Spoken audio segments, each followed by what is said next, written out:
জীবনের ৫টি সত্য কথা। মায়ের থেকে বেশি কেউ ভালোবাসে না, গরিবের কোনো বন্ধু হয় না। মায়ের থেকে বেশি কেউ ভালোবাসে না, গরিবের কোনো বন্ধু হয় না। সম্মান তারাই পায় যার টাকা আছে। সম্মান তারাই পায় যার টাকা আছে।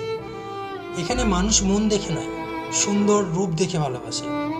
যে মানুষটিকে নিজের ভাবা হয় সেই মানুষটি সবচেয়ে বেশি কষ্ট দেয়। গরিব পরিবারের ছেলেমেয়েরা কখনো কারো প্রিয়জন হতে পারে না।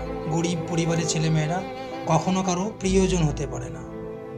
তারা প্রিয় হয় শুধু প্রিয়জনে। সেই বোধ হয় অনাথ আশ্রমে বাচ্চা পাওয়া যায় গরিবদের, আর বৃদ্ধাশ্রমে বাবা মা পাওয়া যায় বড় লোকের। রাত 12টার পর তাকেই মনে পড়ে যে জীবনে 12টা বাজিয়ে দিয়েছে। ভালো লোকের সংস্পর্শে থাকুন। তোমার বুদ্ধি না থাকলেও তারা সময় মতো সৎ পরামর্শ দেবে। কিছু মানুষ নিজেকে নিয়ে খুব বেশি অহংকার করে। নিজেকে বড় ভাবে। তারা এটা জানে না ফুলের সৌরভ আর মানুষের গৌরব মানুষের প্রিয় হতে গেলেও তার অর্থনৈতিক যোগ্যতা লাগে। যার কাছে অর্থ নেই সেই মানুষটা কখনো কারো কাছে প্রিয় হয় না। কথাটা শুনতে খারাপ লাগলেও এটাই বাস্তব। যদি কেউ খুব বেশি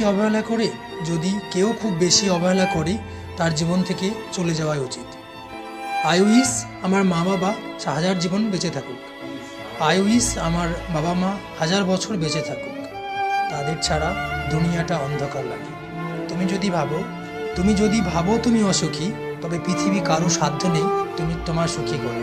কিন্তু তুমি 1000 কষ্টে থেকেও তুমি নিজেকে সুখী মনে করো, তবে পৃথিবীর কেউ 1000 চেষ্টা করেও তোমাকে সুখী করতে পারবে না। দুঃখ সহ্য করা মানুষগুলো একদিন সুখী হয়ে যায়। কিন্তু মানুষকে যারা কষ্ট দেয় তারা কখনো সুখী হয় না। লোকে তোমার প্রশংসা করলেও খুশি হয় না। লোকে তোমার নিন্দা করলেও দুঃখ পেও না। মনে রেখো, লোকের কথায় কয়লা কখনো শোনা হয় না। তাকে তুমি ঘৃণা করো না যে তোমাকে দেখে হিংসে করে, কারণ সে জানে তার থেকে তুমি অনেকাংশেই শ্রেষ্ঠ। পুরুষ মানুষের ভালোবাসা হতেও যতক্ষণ, যেতেও ততক্ষণ।